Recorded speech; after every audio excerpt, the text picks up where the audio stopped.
안녕하세요. 김성길 목사와 함께하는 사람 이야기 제2단원의 G7 과정입니다.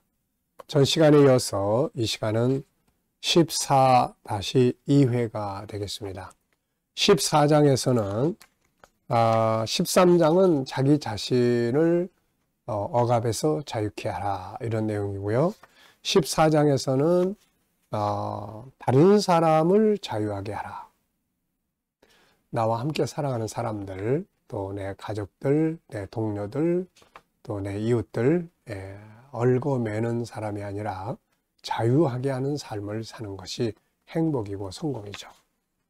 자, 그래서 지난 시간에는 내가 상대방을 억압하는 것들이 뭐냐, 어떤 것들이 상대방을 억압을 하느냐. 우선 무시하는 행동, 이해하려고 하지 않는 것, 인정해주지 않는 자세, 힘, 물질, 자기의 가치관, 잘못된 습관과 전통, 언어와 행동, 이런 것들이 다른 사람을 억압한다, 이렇게 볼 수 있는 거죠.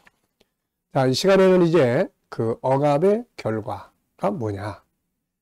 자, 232페이지를 보시면은 이런 여러 가지 일들로 자꾸 듣다 보면은 이게 마음의 억압으로 작용을 합니다.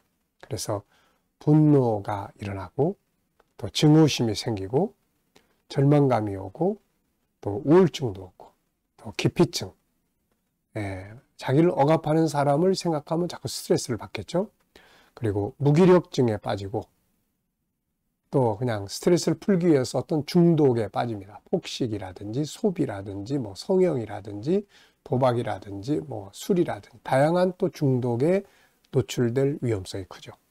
그리고 관계와 삶이 자꾸 파괴됩니다.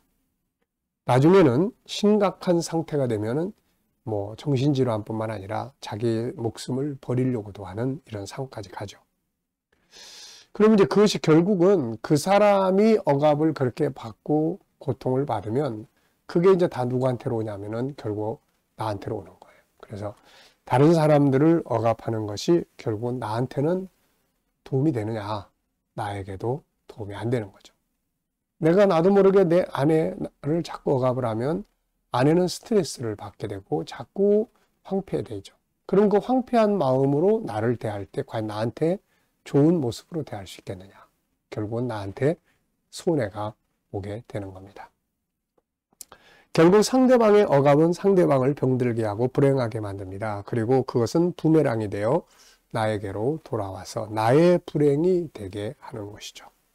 그래서 예수님은 이렇게 말씀하셨어요. 마태복음 27장 52절에 보면은 이에 예수께서 이르시되 내 칼을 도로 칼집에 꽂으라. 칼을 가지는 자는 다 칼로 망하느니라.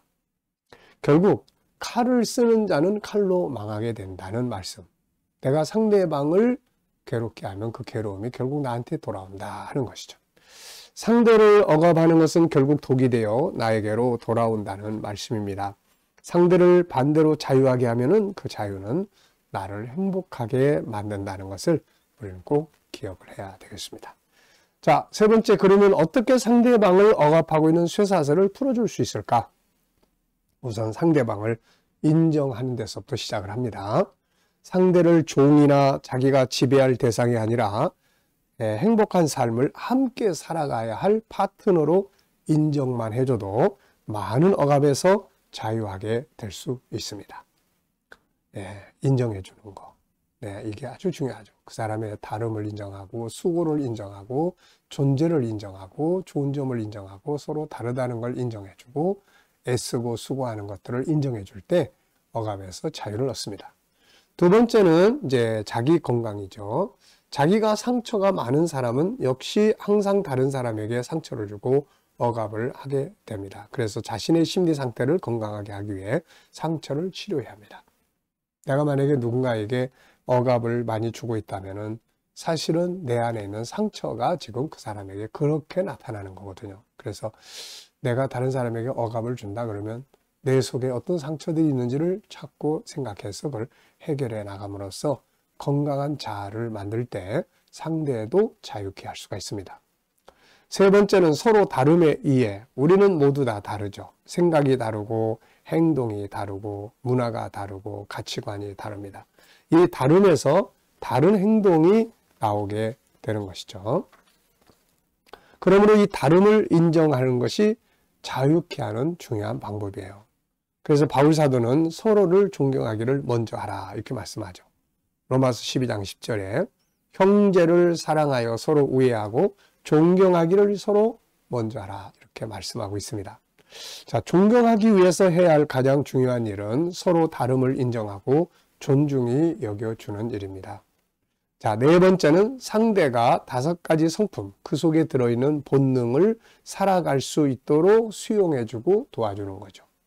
너는 왜 그래? 그게 아니고 그래? 그럼 그렇게 한번 살아봐. 내가 도와줄게. 이거죠. 사람은 누구나 하나님을 닮은 5가지 성품이 있고 이 성품은 각자가 살고 싶어하는 본능으로 나타납니다. 예를 들면 유일성의 첫 번째 기능인 존귀함의 본능이 원하는 것은 존귀하게 인정받는 것이죠. 재능의 다양성의 본능은 자기의 재능을 개발하고 싶은 거죠. 이런 것들을 수용하고 도와줄 수 있어야 하는 겁니다. 그러면 상대는 자유를 누리게 됩니다.